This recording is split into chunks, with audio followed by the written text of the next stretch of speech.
नमस्कार, मैं doctor Rupa Manglani, associate professor political science में। हमारा आज का टॉपिक है संयुक्त राष्ट्र संघ की महासभा के कार्य।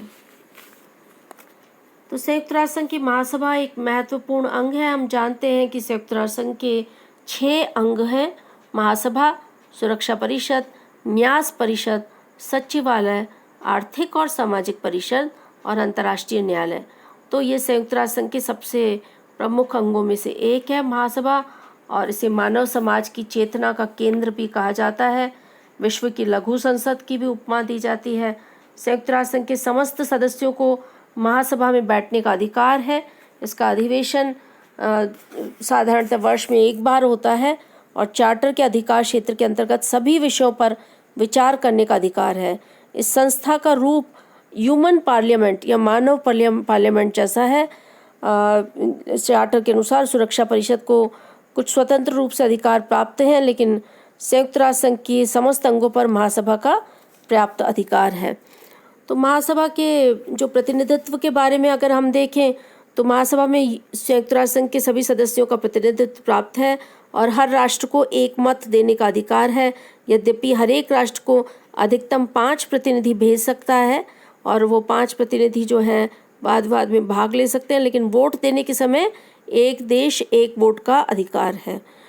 तो इस प्रकार हम देखते हैं कि मतदान प्रक्रिया का जहाँ तक सवाल है तो संयुक्त राष्ट्र संघ की सभा की भांति राज्यों की समानता का यह सिद्धांत इस अनुच्छेद में बनाए रखा गया है, चार्टर के अनुच्छेद 18 में। और महासभा के प्रत्येक सदस्य का एक ही मत होगा।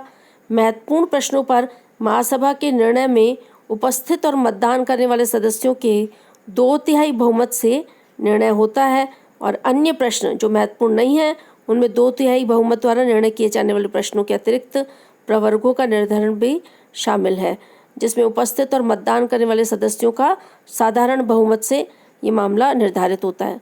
चार्टर में महत्वपूर्ण प्रश्न जिनके विषय में निर्णय उस समय उपस्थित और मतदान देने वाले सदस्यों के 2/3 बहुमत से किए जाएंगे, एवं अन्य प्रश्न जिनके विषय में निर्णय उस समय उपस्थित सदस्यों के बहुमत से किया जाएगा में भेद करता है। महत्वपूर्ण प्रश्नों की सूची में अनेक प्रश्न गिनाए गए हैं, जैसे अंतर्राष्ट्रीय शांति और सुरक्षा को महत्वपूर्ण विषय माना है, सुरक्षा परिषद के अस्थायी सदस्यों का निर्वाचन, ये सब महत्वपूर्ण प्रश्न जो है उल्लेखित किए गए हैं। महासभा का वार्षिक अधिवेशन नियमित रूप से सितंबर माह के तीसरे मंगलवार से शुरू होता है और प्राय दिसंबर के मध्य तक चलता है। महासभा के अधिकार और कर्तव्यों को देखें तो महासभा के अनिवार्य और ऐच्छिक 2 प्रकार के काम हैं। तो महासभा के अनिवार्य कार्य देखें तो पहला काम संयुक्त राष्ट्र संघ के आय व्यय या बजट को पास करना, दूसरा सुरक्षा परिषद की रिपोर्टों पर विचार करना, तीसरा अन्य संस्थाओं और संगठनों की रिपोर्टों पर विचार करना। इसके अलावा न्यास परिषद पर निरीक्षण रखना, अंतर्राष्ट्रीय सहयोग के उद्देश्यों से आर्थिक, सामाजिक, सांस्कृतिक, शिक्षा तथा स्वास्थ्य के संबंध में अध्ययन, जांच और सिफारिशें करना, प्रत्येक व्यक्ति को बिना जाति, लिंग, भाषा और धर्म के मानवाधिकार तथा मौलिक स्वतंत्रता का उपयोग करने में सहायता प्रदान करना। महासभा के ऐच्छिक कार्य भी हैं। ऐच्छिक कार्यों के अनुसार चार्टर के अनुसार महासभा के ऐच्छिक कार्य के अंतर्गत शांति की स्थापना, अंतर्राष्ट्रीय शांति के खतरे को दूर करना और सुरक्षा तथा निशस्त्रीकरण के लिए समस्त देशों में सहयोग प्राप्त करने की इच्छा को रखा गया है। इन सभी विषयों के संबंध में महासभा अपना मत तभी निर्धारित कर सकती है जब सुरक्षा परिषद उससे परामर्श के लिए अनुरोध करे। तो महासभा के हमने अनिवार्य और ऐच्छिक कार्य देखे। महासभा के अधिकार और कर्तव्यों को अगर देखें तो सुरक्षा परिषद के अंतर्गत विचाराधीन विषयों पर महासभा वाद विवाद कर सकती है, किंतु जब तक परिषद महासभा के निर्णय की मांग नहीं करे तब तक महासभा निर्णय नहीं कर सकती। महासभा द्वारा सुरक्षा परिषद के 10 अस्थायी सदस्यों, आर्थिक और सामाजिक परिषद के 54 सदस्यों एवं न्यास परिषद के अस्थायी सदस्यों का निर्वाचन होता है। अंतर्राष्ट्रीय न्यायालय के सदस्यों को निर्वाचित करने का अधिकार समान रूप से महासभा एवं सुरक्षा परिषद दोनों का है। तो इस प्रकार हम देखते हैं कि महासभा के अधिकार और कर्तव्य भी निर्धारित किए गए हैं। संयुक्त राष्ट्र संघ का आय व्यय बजट महासभा द्वारा ही स्वीकृत होता है, अतः महासभा का अन्य अंगों पर स्वतः ही नियंत्रण स्थापित हो जाता है। उद्दंड राष्ट्रों को संयुक्त राष्ट्र संघ से निकालने का काम भी महासभा को प्राप्त है। चार्टर की धारा 1 के अनुसार संयुक्त राष्ट्र संघ की सदस्यता का अर्थ है महासभा की सदस्यता। यदि किसी राष्ट्र के सुरक्षा परिषद के अनुरोध पर कुछ समय के लिए संघ की सदस्यता से हटा सकती है महासभा। यदि कोई चार्टर के आदेशों और सिद्धांतों की निरंतर अवहेलना करता है तो सुरक्षा परिषद के अनुरोध पर महासभा उसे हमेशा के लिए हटा सकती है। अभी तक ऐसा कोई अवसर उत्पन्न नहीं हुआ है। जो राष्ट्र सदस्यता शुल्क 2 साल तक लगातार अदा नहीं करता उसे महासभा में मत देने का अधिकार नहीं होता। लेकिन अगर कोई आर्थिक कठिनाई और विवशता बताए तो महासभा को अधिकार है कि उस बकाया शुल्क पर जानबूझकर देरी नहीं की गई हो तो उसे मत देने के अधिकार से वंचित नहीं किया जाता। तो इस प्रकार हम देखते हैं कि महासभा जो है वो अत्यंत महत्वपूर्ण है।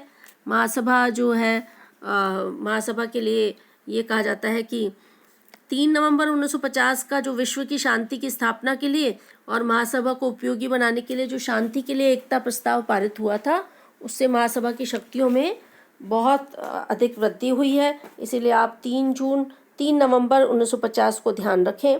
इसी दिन शांति के लिए एकता प्रस्ताव पारित हुआ था और महासभा की शक्तियों में भी एक नया उसको स्वरूप मिला। और बहुत सारे कारणों से सोवियत संघ ने सुरक्षा परिषद कार्यवाही का बहिष्कार कर रहा था, बार बार वीटो का प्रयोग कर रहा था। इसीलिए शांति के लिए एकता प्रस्ताव को जो है वो पारित किया गया था और जिससे कहा गया कि महासभा जो है वो वीटो के प्रयोग के बावजूद भी महासभा जो है वो निर्णय ले सकती है। विश्व शांति और सुरक्षा स्थापित करने के लिए 24 घंटे के अंदर आपातकालीन अधिवेशन महासभा का जो है वो बुलाया जा सकता है और उस बुलाए गए अधिवेशन में महासभा को निर्णय लेने का अधिकार था।